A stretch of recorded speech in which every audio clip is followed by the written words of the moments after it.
Hello, and welcome to Grand Dukes of the West, Episode 67, A Fox That Will Eat All His Chickens.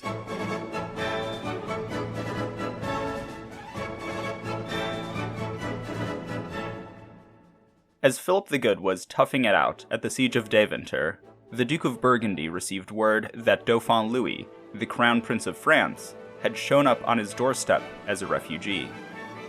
Louis's appearance at the Burgundian court complicated the already fraught relationship between Philip the Good and Charles VII, which we last explored back in episode 56. That relationship had not improved since the 1440s, and the growth of French power in the intervening period had only made the king more willing to push Burgundy's buttons. Philip the Good, for his part, was keen to protect the concessions that he had gained at the Treaty of Arras, but he was also self-consciously a French prince, and yearned to reclaim what he saw as his natural place in French society and government as the first peer of the realm. In the words of Olivier de la Marche, quote, "French blood boiled in his stomach and around his heart." However, Charles VII did not have that same romantic view of Burgundy's place in France. The king regretted every concession made to the duke. He wanted not only to claw those concessions back, but to dismantle Burgundian power entirely. One of the ways that the king was able to flex the royal prerogative to reign in Burgundy was through the Paris Parlement, the highest appeals court in the kingdom. Charles encouraged the Parlement to hear cases appealed from Philip's lands and overturn the judgments of Burgundian courts. This was perhaps the most direct way that he could impose his authority on Philip the Good, as the Duke and his French lands had been exempted from most of the other constraints and responsibilities of vassalage in the Treaty of Arras. Naturally, this interference greatly annoyed the Duke. In 1445, after enough complaints were made and bribes given, the king agreed to dismiss all the current pending cases which had been appealed from Flanders and disallow new appeals from the county for a further 9 years. However, this was just a singular action and did nothing to resolve the core issue. And while the pending cases were dismissed, new appeals kept happening anyways. Charles would again dismiss and prohibit appeals from Flanders about a decade later in response to yet more Burgundian complaints, but again, the appeals kept happening. While the king was willing to at least nominally grant Flanders some independence from the Paris Parlement, he was not willing to make any more concessions to the Duke of Burgundy in this regard, such as agreeing to prohibit the court from hearing cases appealed from other Burgundian lands.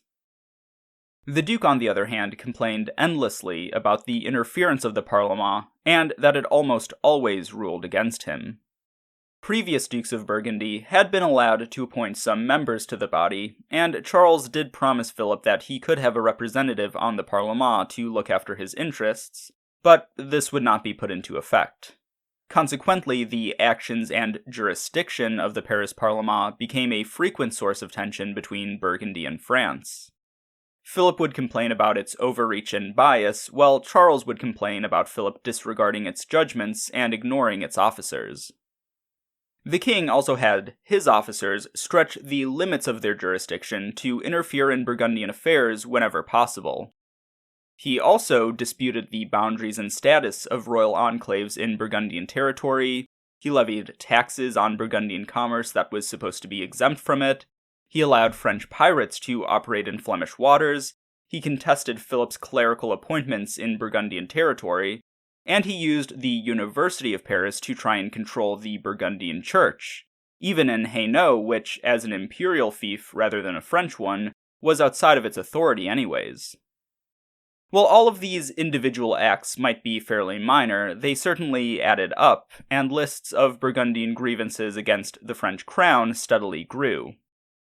Now, to be fair, Charles had grievances of his own, and at one point an officer of the crown dramatically claimed that it would take a fortnight to go through all of them. But the main difference here is that Philip would keep trying to find a way to work with Charles, while Charles kept ignoring Philip's requests. At the very most, he would promise to look into them, and maybe launch an inquiry, but no real action would ever be taken.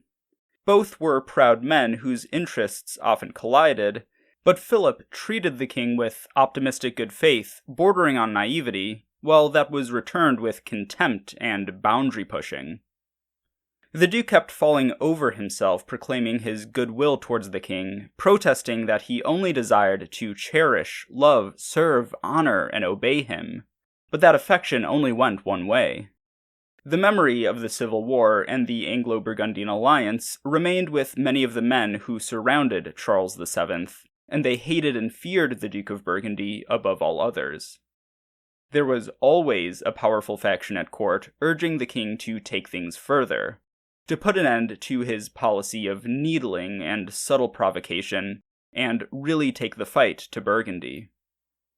In 1452, the royal army was marching southeast towards Dauphine in order to bring the Dauphin to heel, which we'll get into later on. I bring this up now because there were many in the French court who were pushing for its next target to be Burgundy, and many in the Burgundian court who feared that this would be the case. Fortunately for Philip the Good and the Dauphin, the English reconquest of Gascony forced the king to redeploy his army to the southwest in order to finally wrap up the 100 Years' War. 1452 would also see the Ghent rebels reach out to the king for assistance, and while he did not end up openly backing them against the Duke of Burgundy, he did try to leverage the situation to gain concessions from the Duke, and there was much support for Ghent at the royal court. Although the dominant factions at the royal court, the officials who coalesced around the king's favorite, Pierre de Breze, the Angevins and the old Armagnacs, were all hostile to Burgundy, the Duke did find support in many of the princes of France. The Dukes of Brittany, Orléans, and Alençon had all been made Knights of the Golden Fleece in 1440, and even if the next Duke of Brittany would reorient himself towards the king, and Alençon would be out of favor himself before too long, Orléans was a solid Burgundian ally. The Duke of Orléans was perhaps the most prestigious prince aligned with the Duke of Burgundy. He was third in line for the throne behind the Dauphin and his younger brother, and was considered by many to be the natural leader of the nobility in France. He was respected, influential, and affable, albeit with a tinge of melancholy from his long imprisonment in England. Despite his centrality in the first stages of the Armagnac-Burgundian Civil War, Charles of Orléans had truly buried the hatchet, and was close both personally and politically with Philip the Good. Upon his return to France from captivity, which was arranged by the Duke and Duchess of Burgundy, he married one of Philip's nieces and joined the Order of the Golden Fleece. The two dukes were aligned from there on out, especially in their efforts to re-establish the leading role that the magnates played in the kingdom before the Civil War. Another important Burgundian ally in France was the Duke of Bourbon. Charles of Bourbon had married Philip's sister Agnes back in the 1420s, and he was later tapped to lead the French delegation at the Congress of Arras, precisely due to his connection with Burgundy. Philip the Good will double and triple down on his relationship with the House of Bourbon in this period through the children of Charles and Agnes.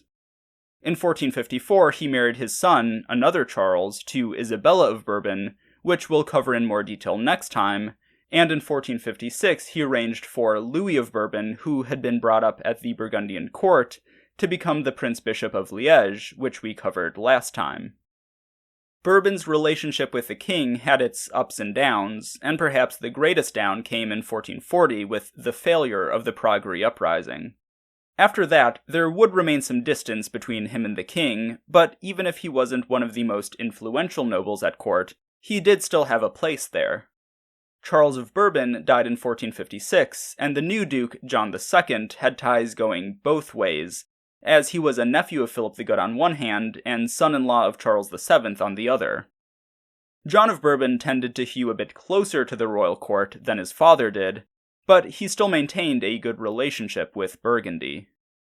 Philip also had a good relationship with Arthur de Richemont, the Constable of France and uncle of the Duke of Brittany. Richemont had been married to another of Philip's sisters, Margaret of Burgundy, and although she died in the 1440s, the two remained on good terms, even if they were not quite as close as they once had been. As with Bourbon, Richemont's relationship with the king had its ups and downs, but he still was an influential noble and a respected military leader. I wouldn't consider any of these nobles to be Burgundians per se, but there were also lords who I would consider to be Burgundian, who had a good relationship with the royal court and often acted as go-betweens. This included Philip's cousins, Charles the Count of Nevers and his brother John the Count of Etampes, as well as Louis of Luxembourg, the Count of Saint-Pol. Of these men, the Count of Nevers probably spent the least amount of time at the Burgundian court and the most at the French, and he's consequently been less present in this show than his brother. Nevers and Etampes had been raised by the Duke of Burgundy, who was not only their much older cousin, but also briefly their stepfather. But, in the words of Georges Chastelain, Nevers, quote, weaned himself from his guardian and went to the king. Still, though, he did retain a degree of loyalty to Philip, even if he was not the firm Burgundian that his brother was. Chastelain paints a much more flattering portrait of John of Nevers, quote, the Count of Etampes, for his part, remained steadfast as a pillar of his house, and never departed from his upbringing under his uncle, by whom he was made prince of his chivalry, leader of his armies, and commander and architects of his wars everywhere. He did not shy away from his duties, and conducted himself admirably in many great, arduous, and difficult tasks at various times and places, with such glory that the splendor of his uncle's throne was multiplied and increased by the renown he acquired. For he never undertook anything without bringing it to a masterful and victorious end. And now I think it's time that we really get to know Louis of Luxembourg, the Count of Saint-Pol. The French House of Luxembourg has been involved with the politics of Burgundy ever since Philip the Bold first came to the Low Countries. Joan of Luxembourg was the first wife of Anthony of Burgundy, multiple members of the House of Luxembourg were Knights of the Golden Fleece, and the family was a pillar of the Picard nobility. Louis's uncle, John of Luxembourg, was John the Fearless's leading military commander, and also played a major part in the Lancastrian war effort after the Treaty of Troyes, while another uncle, also named Louis, served as the Chancellor of Lancastrian France. You might recall that some tension arose between the Luxembourgs and Philip the Good in the lead-up to the Congress of Arras, due to the fact that they were among the most stridently pro-English lords in France. Moreover, after the Duke of Bedford's wife, Anne of Burgundy, died, he married Jacquetta of Luxembourg, a sister of the Count of Saint-Pol. This angered Philip, as he was insulted that Bedford had moved on from his sister so quickly, and it worried him, as he was in the process of extricating himself from his English alliance, and this marriage signaled that a breach between him and the English might trigger one between him and the Luxembourgs as well. After the Peace of Arras was signed, the Luxembourgs did remain with the English, which complicated things as Philip opened hostilities with his former allies. John of Luxembourg was a talented military commander, and had amassed a fairly large private army, so he was not a man to be crossed lightly. He did pledge to keep out of Philip the Good's way, but there was always the chance that he would rally to his English allies when the balloon went up, and he was still making trouble for the French. John had no children of his own, but had raised his nephew Louis and named him as his sole heir. This was quite the get, as John was a powerful lord who had added to his already significant holdings with rewards and conquests throughout the wars of the past few decades. While John was living, his military might and reputation had kept his lands safe, even after the Peace of Arras meant that many of those lands were now either in French territory or on the front lines.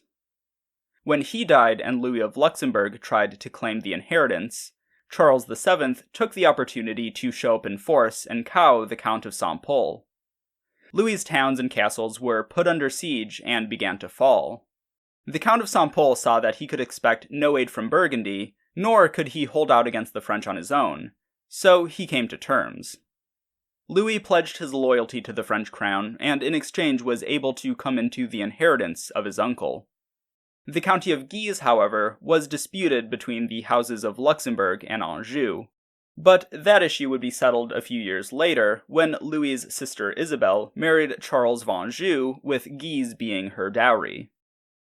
Saint-Pol's marital connections to the French court would be reinforced not long after, when his sister Catherine then married Arthur de Richemont, which makes her the second of Louis of Luxembourg's sisters to marry the widower of one of Philip the Good's sisters.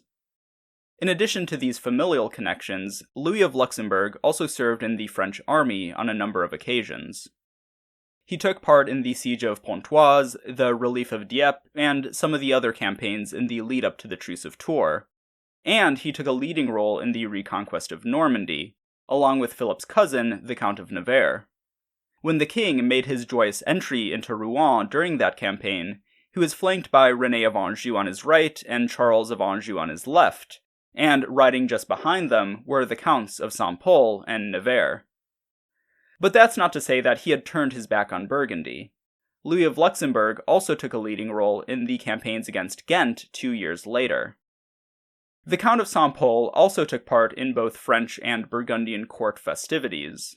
For example, he was at the Feast of the Pheasant, and he took part in that tournament in Nancy where Charles VII and Rene of Anjou jousted, and Jacques de Lalaing made his debut in the lists. You might remember that this tournament took place while Luxembourg was leading a Burgundian embassy to the French court, and his good relationship with both the king and the duke allowed him to frequently act as an intercessor. In addition to being close to the king and the duke, Saint-Pol was also close with the Dauphin, and may have even been knighted by him at the siege of Dieppe. Although I will admit that this fact only appears in one paper that I've read, and that paper gets the date wrong, which is less than encouraging. But I'll take what I can get as a segue, because now it's time that we get to Dauphin Louis. The last time that we saw the Dauphin, he was leading soldiers into Alsace and the Swiss lands in a mission to push French influence into the western reaches of the Holy Roman Empire, and by extension curb Burgundian influence there. This campaign featured Louis leading an army of Ecocheurs straight through the county of Burgundy, and on his way back to the French court, he left a company of them right on the county's border. This company's raids into the Franche-Comté became quite the headache for the Burgundians, and became yet another grievance to be brought up at the next summit between the Duke and the King. In fact, the Marshal of Burgundy believed that this garrison had been installed on the orders of the King to strengthen his negotiating position in the upcoming summit. So at this point, the King and the Dauphin were working together to advance French interests at the expense of Burgundian ones. That being said, on a personal level, the relationship between father and son was not great. There's actually a bit of a pattern with kings from the House of Valois not getting along with their dauphins. Charles VII was disinherited by an admittedly mad and confused Charles VI. Charles V had at one point joined Charles the Bad in a plot to overthrow John II, and while this was before we started the narrative, John II and Philip VI had a rocky relationship as well. The exception here would have to be Charles's the 5th and 6th, but Charles V also died before his son could grow up, so who knows what might have happened. I think I've mentioned a few times that Paul Murray Kendall's biography of Louis XI is what got me into Burgundian history in the first place, and although I still really love that book, and am using it for a good portion of this episode, I'm not exactly sure that I agree with his assertion that their poor relationship was the result of Charles's jealousy of his son's abilities and competence in the face of his own subpar leadership. But even if jealousy wasn't the root cause, there certainly was some kind of personality conflict between father and son. Louis found himself restless after the expedition to Alsace. The Dauphin had grown up away from his father's court, and doesn't seem to have ever really fit in there. He was uncomfortable with court etiquette, he disapproved of the immense funds and resources that the court consumed, and he was not a man content to sit on his hands and enjoy the finery and pageantry of court life. Moreover, the prince did not get on well with many of those closest to the king. This included his mother's family, the Angevins, a cadre of other advisors, and Agnes Sorel, the king's mistress, and actually the first officially recognized French royal mistress, fun fact. Louis repeatedly pitched his father on various expeditions, campaigns, and projects that could get him away from the court and occupy his time, such as leading an army into Italy or taking charge of Languedoc. However, all of these came to nothing, so there was little for him to do other than take part in the intrigues and factional conflicts that frequently bubbled up at King Charles's court. Louis had always been a bit of a schemer, and at just 16 he had taken part in the Praguerie, along with the Dukes of Alençon and Bourbon. The years after that did see him abstain from the practice, but now it appears that he returned to his old habits. In 1446, Antoine de Chabannes, the Count of Dammartin, went to the king and revealed one of those schemes. Chabannes was a former Écucheur captain and a close ally of the Dauphin. So close that the fact that he was not given a position as a captain of one of the new Compagnies d'Ordonnance has been argued to be a slight against Louis. But now, for whatever reason, Chabannes turned on his ally. Maybe the two had a falling out, maybe he felt slighted by the prince, maybe he just saw that the grass was greener on the other side and wanted to ingratiate himself with the king. Chabannes claimed that Louis was conspiring to declare his father unfit to rule, put him under tutelage, and take charge of the kingdom himself. How much these claims were true is unknown, and they could have ranged from accurate to exaggerated to plain fabrications. In any event, while this squealing did further harm the relationship between father and son, Louis would not be punished for this alleged scheme, pointing to the fact that there may have not actually been any evidence of it. For his part, Louis was incensed. He protested his innocence and accused the Count of Dammartin of being a spy in his household. He was furious that his trust in Chabannes had been misplaced. The Dauphin greatly valued loyalty. He expected much from his servants, supporters, and friends, but he would also return their loyalty and service with his own. Malcolm Vail notes that King Charles, quote, was perhaps better aware of the inconstancy of the men around him. He had learned from experience that there was no one whom he could trust. Favor and disgrace, arbitrarily meted out, were the only effective means of controlling the self-seekers who were his servants. The king had stood by while previous favorites, Jean Louvet, Pierre de Jacques, Georges de la Tremoille, and others, rose and fell. He knew the type of men that sought power at the royal court. He knew how to play them off against each other.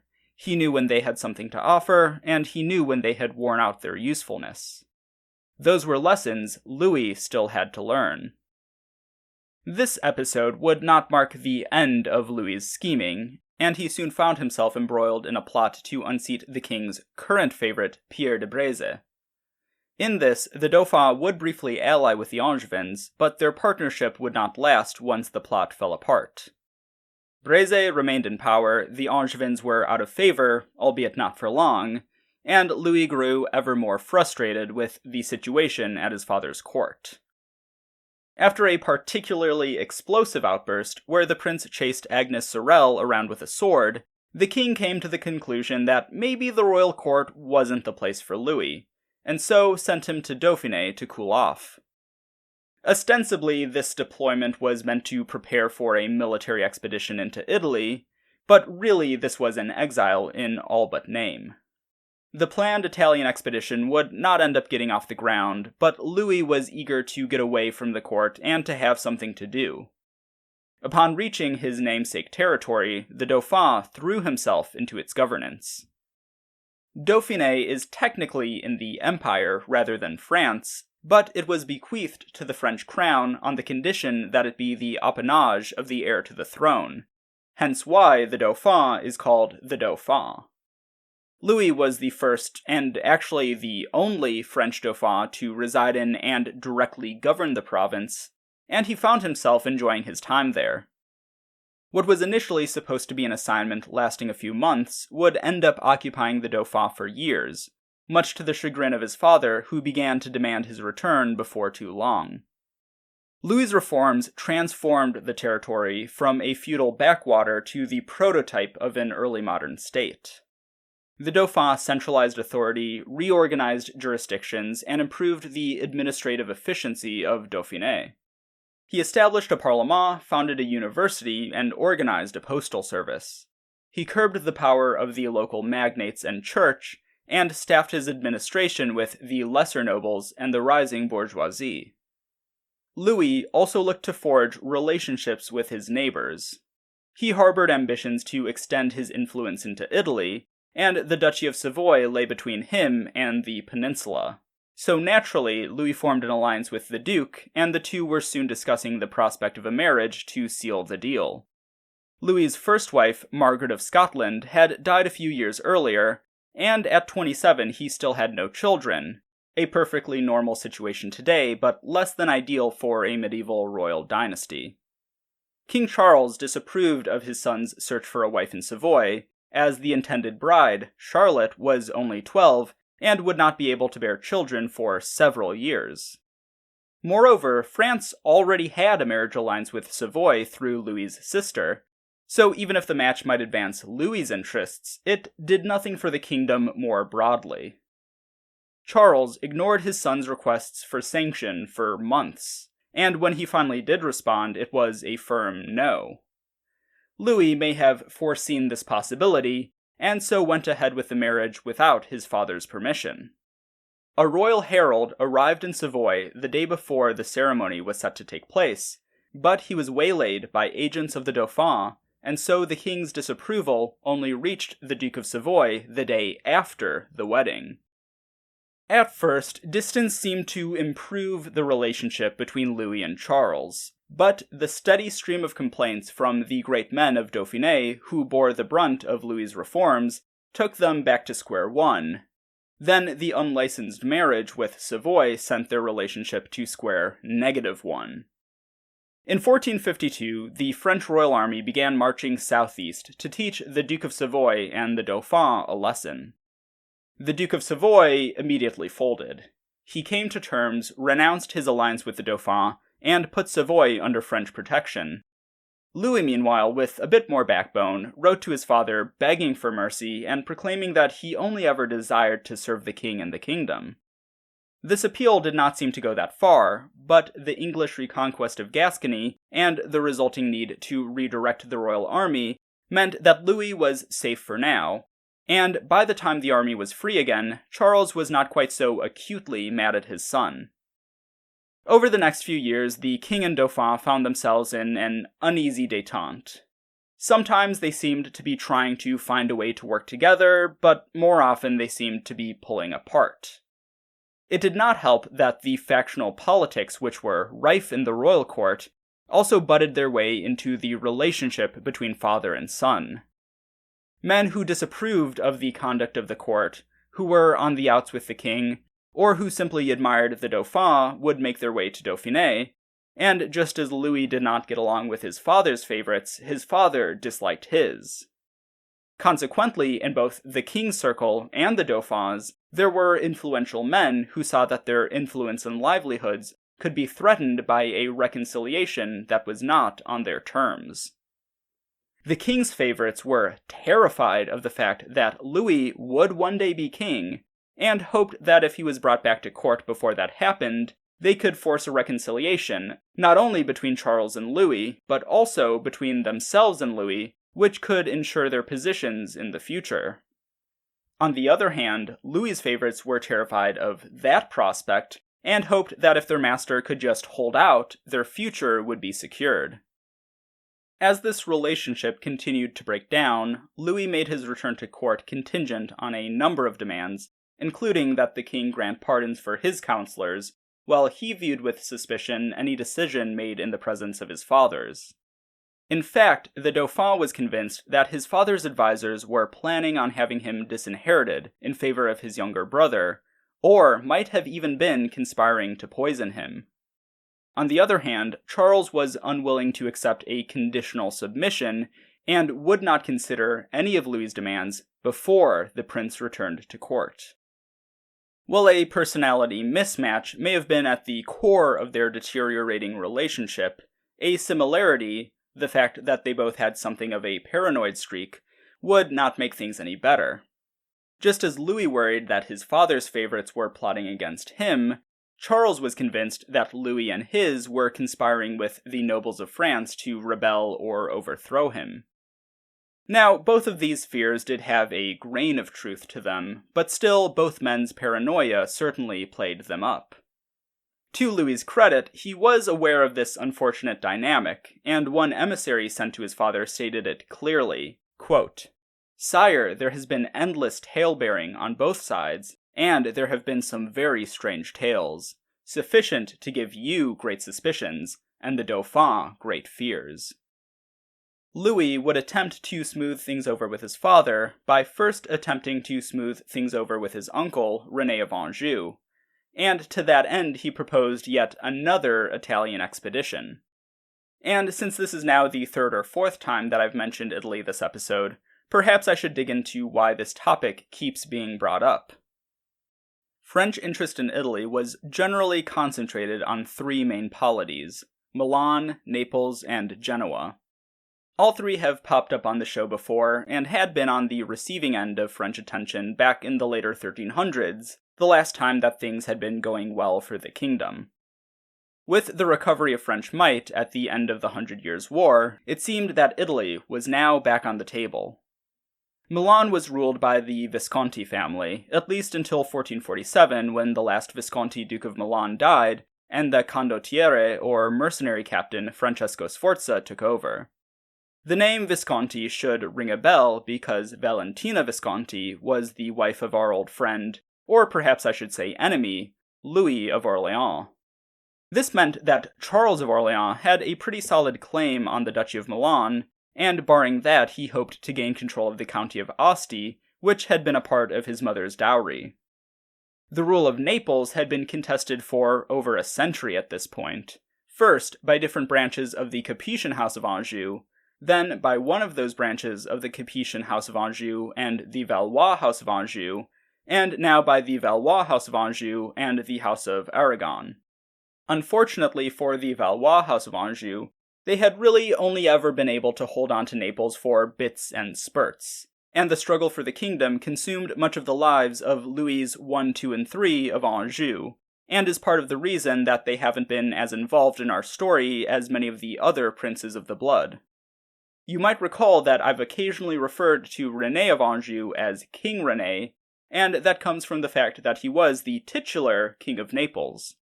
The King of Naples in practice was Alfonso V of Aragon, Philip the Good's crusading buddy, who was consequently also Alfonso I of Naples. Rene of Anjou had been the actual King of Naples for a few years before he was driven out of the kingdom by Alfonso, and he wanted desperately to re-establish his rule there. Genoa was technically a French protectorate, but French influence had been shrugged off decades ago. The Merchant Republic had alternated between independent self-rule and Milanese domination in that time, and it was rife with factional conflict.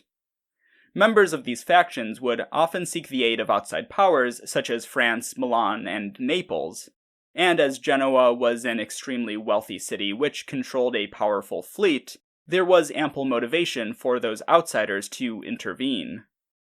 Now, the interest in Milan, Naples, and Genoa came from different branches of the House of Valois, Orléans, Anjou, and the senior line respectively, which did cause some competition for French resources, but these ambitions would occasionally find themselves aligned. For example, in 1446, Milan, then ruled by Filippo Maria Visconti, who was Charles of Orleans' uncle by the way, was at war with Venice, and the war was going poorly. So, in exchange for French aid in his war against Venice, Visconti would hand Asti over to Charles of Orleans, as well as aid the French in reasserting their control over Genoa, which was independent at the moment, but in danger of being taken over by Alfonso V of Aragon and Naples. The French were eager to help out, not only because of Asti and Genoa, but also because, in this period, the Truce of Tours was in effect, and Charles VII's military reforms were not yet complete, meaning that there was a glut of écocheurs that could benefit from being distracted. There was also a French Dauphin that could benefit from being distracted, and it was this planned campaign that was the impetus for sending Louis away from court and into Dauphin in the first place. As already noted, this campaign would not end up getting off the ground, and a few months later, Filippo Maria Visconti would die, which would set off a war for Milan between Alfonso V and Francesco Sforza, with Charles of Orleans on the sidelines yelling, "Hey, what about me?" before he went back to trying to assert control over Asti. Sforza would come out of this conflict victorious, and a few years later he would petition the French for aid in another war against Venice. In this war, Venice was allied with Naples, so Rene of Anjou found himself joining up with Sforza and his other allies in hopes that a Milanese victory would see him return to Naples in triumph.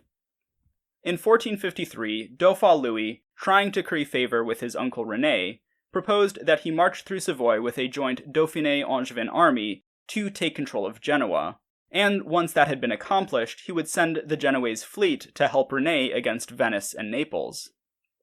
Unlike the last one, this plan did get off the ground and even received the approval of Charles VII. But Louis's ambitions soon got the better of him.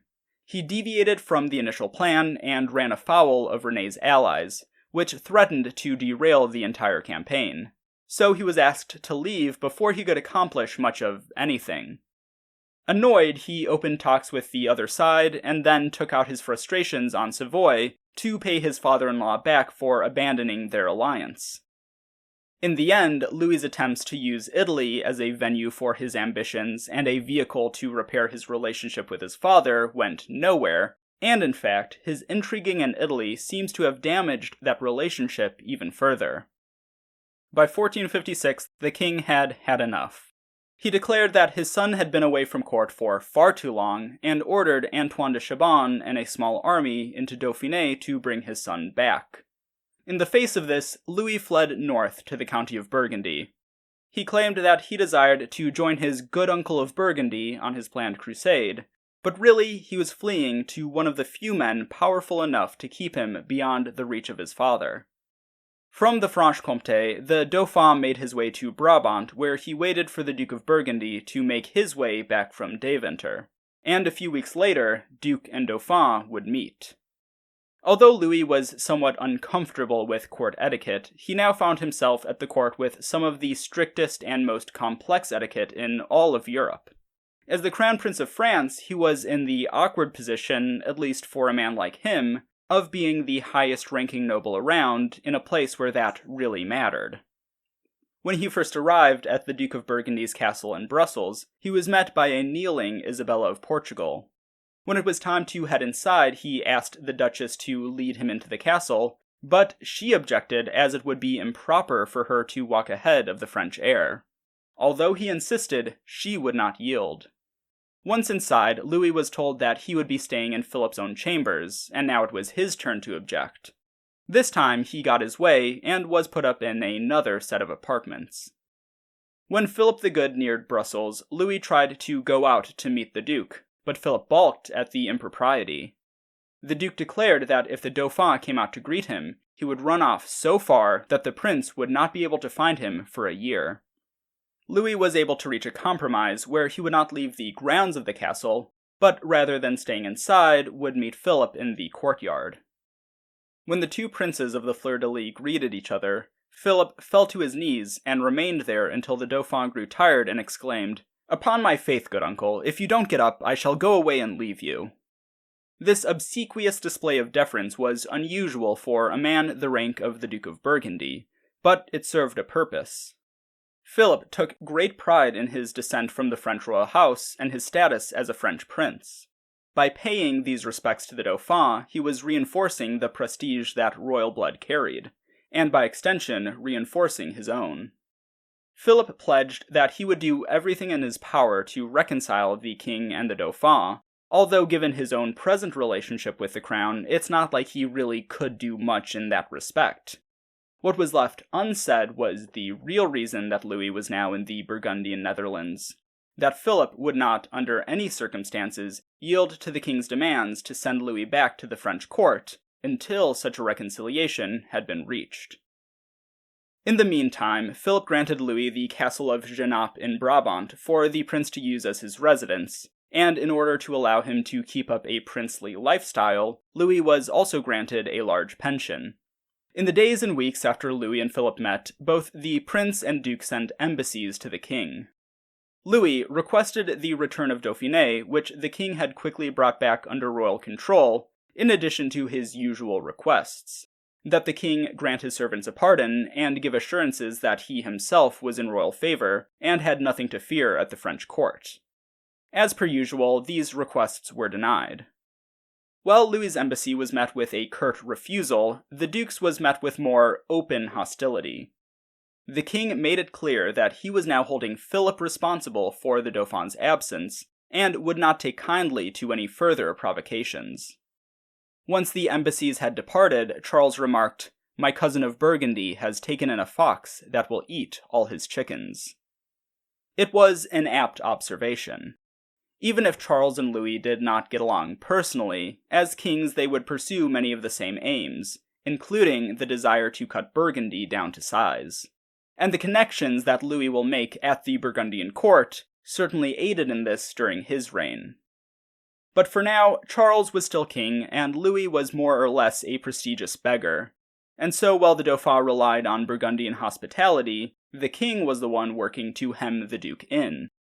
As Philip and Louis's embassies were at the French court, French forces moved to occupy the towns of Compiègne and Soissons, which sat right on the border between France and the Burgundian Netherlands. Even if the Duke wanted desperately to be in the king's good graces, he was not going to accept any limitations on his power or threats to his lands in order to do so. Nor was he blind to the possibility that conflict could erupt at any moment. And so he began summoning soldiers from Picardy, Flanders, and Hainaut, just in case.